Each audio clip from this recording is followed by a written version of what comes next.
प्रश्नकाल क्रमांक 1 सुश्री लता उसेंडी जी।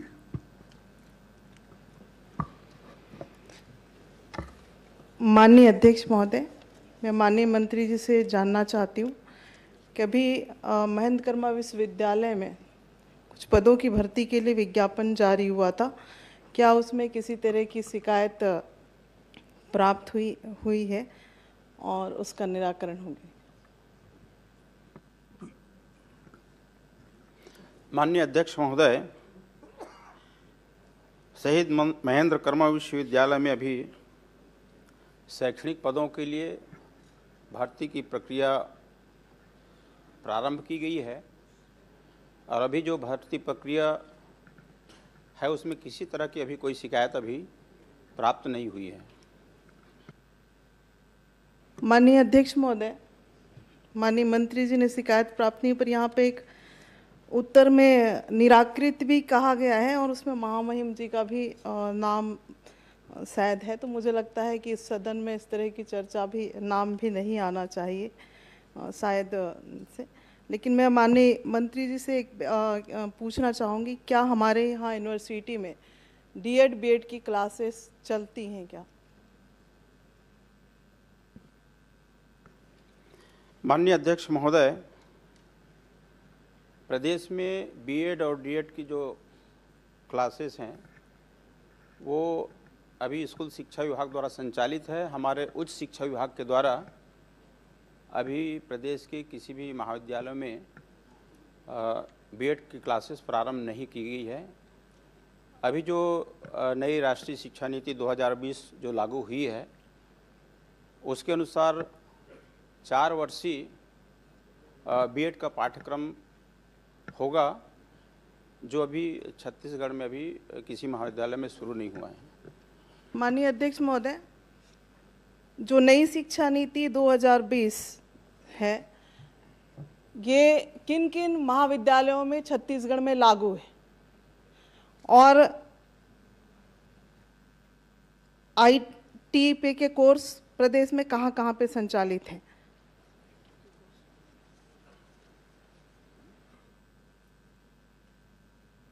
माननीय अध्यक्ष महोदय, राष्ट्रीय शिक्षा नीति 2020 प्रदेश के सभी महाविद्यालयों में और सभी विश्वविद्यालयों में लागू है। माननीय अध्यक्ष महोदय, महेंद्र कर्मा विश्वविद्यालय में लागू है क्या? जी, वहाँ पे भी लागू है महेंद्र कर्मा विश्वविद्यालय में।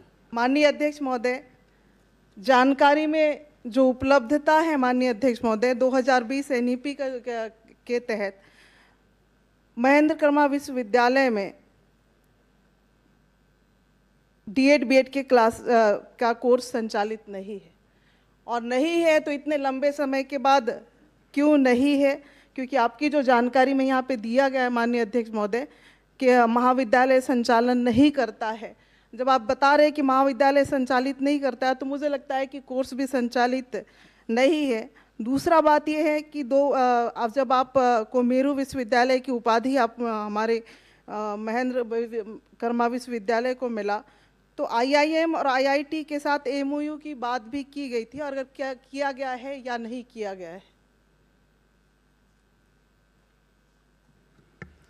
माननीय अध्यक्ष महोदय, महेंद्र कर्मा विश्वविद्यालय हमारे प्रदेश का एक महत्वपूर्ण विश्वविद्यालय है और यहाँ पे मेरू विश्वविद्यालय घोषित है और यहाँ पे बहुआयामी विषय शिक्षा शोध संस्थान के रूप में इनको केंद्र सरकार से मान्यता मिली है, केंद्र सरकार के द्वारा घोषित किया गया है।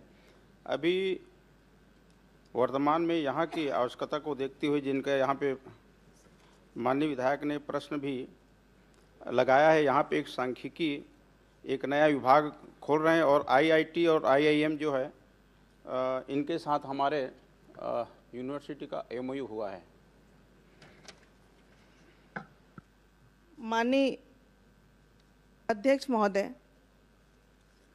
शैक्षणिक और अशैक्षणिक पदों की जो जानकारी माननीय मंत्री जी ने दिया है, जिसमें 200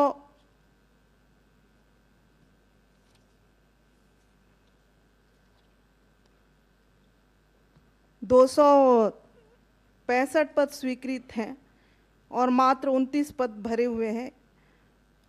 गैर शैक्षणिक में 320 पद स्वीकृत हैं और 291 पद रिक्त हैं। तो वित्त विभाग से इसकी सहमति आपको मिल चुकी है या नहीं मिली है? अगर मिली है तो भी इसको कब तक करेंगे? और जो शिकायत मैंने कहा कि प्राप्त हुआ था बीच में भर्ती के लिए, उसको किस एजेंसी के द्वारा आपने जांच कराया है? माननीय अध्यक्ष महोदय, महेंद्र कर्मा विश्वविद्यालय में 265 पद स्वीकृत हैं और अभी 29 नियमित वहाँ पे कार्यरत हैं। ये 31 विभाग में वहाँ पे 5 विभाग अभी प्रारंभ ही नहीं हुए हैं, जिसमें से 90 पद को शून्य माना जाए और उसके बाद बच जाते इसमें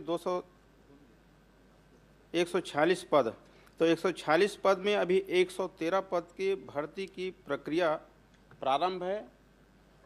विज्ञापन निकाला जा चुका है, दावा आपत्ति इसमें मंगाया गया है। इसके साथ ही पद की पूर्ति जल्दी कर ली जाएगी।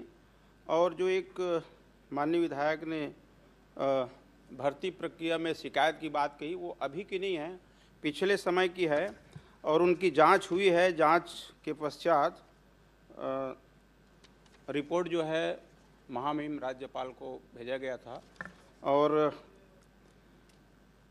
उनका अवलोकन और परीक्षण करने के पश्चात माननीय राज्यपाल कुलाधिपति के द्वारा 13/2/2026 को शिकायत को निराधार होने के कारण इसको नस्तीबद्ध कर दिया गया है। अजय जी। माननीय अध्यक्ष महोदय, लता जी ने एक अच्छा विषय उठाया है, लेकिन एक माननीय मंत्री जी से मैं एक बात जानना चाहूँगा कि प्रदेश में जितने बीएड कॉलेज हैं 2 वर्षीय हैं, आपने बताया, तो एनसीटी इससे पहले मान्यता मिलती थी 2 वर्षीय की।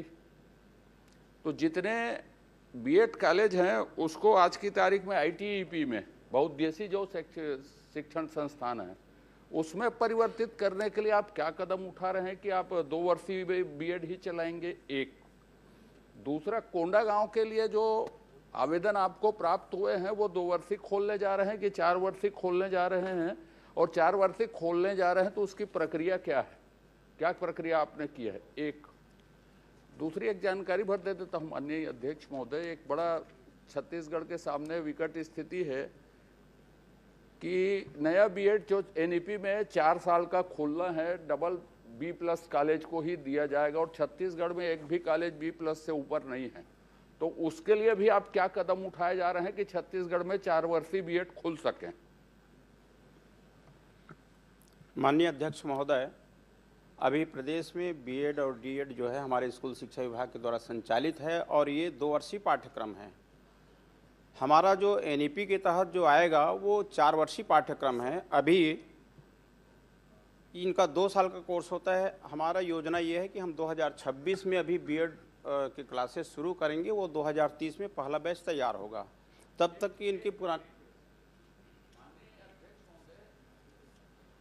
एनईपी लागू होने के बाद जो एनसीटी के बीएड कॉलेज हैं उसकी देश भर में कोई मान्यता नहीं रहेगी।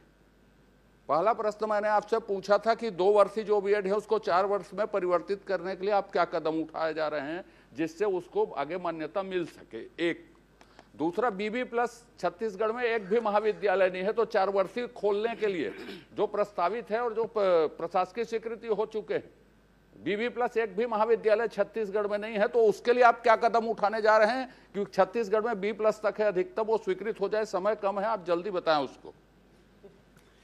माननीय अध्यक्ष महोदय, ये सही है कि हमारे प्रदेश के बहुत से महाविद्यालय जो है B++ नहीं है और यूजीसी के है 13 महाविद्यालय हैं जहाँ पे संभावना है बीएड कॉलेज खोलने की। तो यूजीसी का नियम अलग है। यूजीसी से हट के समकक्ष हमारे यहाँ बीएड कॉलेज हम कैसे प्रारंभ करें, उसका मापदंड कैसा हो, इसके लिए टास्क फोर्स का गठन किए हैं। और ये टास्क फोर्स जो है हमारे प्रदेश के जो संसाधन हैं, जो भौतिक यहाँ पे संरचना है, उसके हिसाब से जवाब पूरा हो गया। जनक माननीय अध्यक्ष महोदय, मैंने जो प्रश्न किया प्रश्न है, करिए, जल्दी जवाब लीजिए। मैंने जो प्रश्न किया उसका जवाब माननीय मंत्री जी से आ गया है।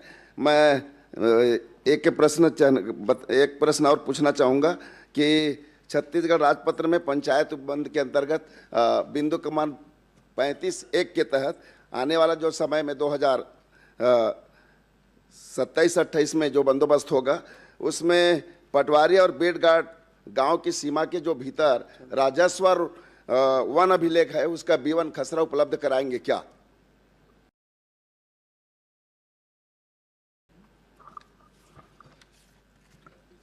माननीय अध्यक्ष महोदय,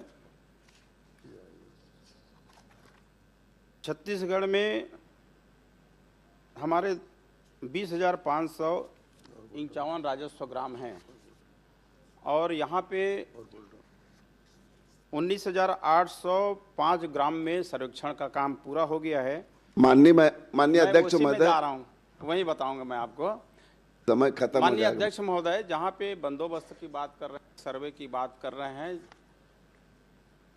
इनका सर्वेक्षण एक टीम के माध्यम से होता है और हम इसके लिए हमको सरकार से सर्वेक्षण कार्य के लिए उसमें प्रावधान होते हैं, वित्तीय बजट मिलता है। वन भूमि पर पट्टा और सार्वजनिक पट्टा, ये जो है सर्वेक्षण के बाद कि कौन सा जमीन राजस्व में आ रहा है, कौन सा वन भूमि में आ रहा है, सर्वेक्षण के बाद वो क्लियर होगा। माननीय अध्यक्ष महोदय, चूंकि छत्तीसगढ़ किसानों का प्रदेश है और जहां बंदोबस्त त्रुटि के कारण से हजारों किसानों रात आए दिन राजस्व अमला के पीछे पड़े रहते हैं और जिसके कारण से उनको कर्ज लेने में हो चाहे खाद लेने में हो, विभिन्न प्रकार के कठिनाइयों का सामना करना पड़ता है। मैं माननीय अध्यक्ष महोदय, माननीय मंत्री जी से जानना चाहूँगा कि जो आने वाला जो बंदोबस्त है उसके पहले गांव में ग्राम सभा में उपलब्ध करा देंगे क्या B1 खसरा? माननीय अध्यक्ष महोदय, बंदोबस्त का कार्य आवश्यकता के अनुसार लगातार चलते रहता है। अभी हमने 11 जिलों में ये सर्वेक्षण का काम पूरा कर लिए हैं और 22 जिले के कुल 746 ग्राम में सर्वेक्षण का काम बाकी है, जिसमें से 371 गांवों में सर्वेक्षण का काम चल रहा है और 375 गांवों में कई कारणों के कारण यहाँ पे सर्वेक्षण का काम शुरू नहीं हुआ है। प्रयास है कि सभी किसान का खसरा, नक्शा, बटांकन, सीमांकन स्पष्ट हो ताकि किसी भी प्रकार के किसानों के बीच में कोई विवाद न हो। धन्यवाद।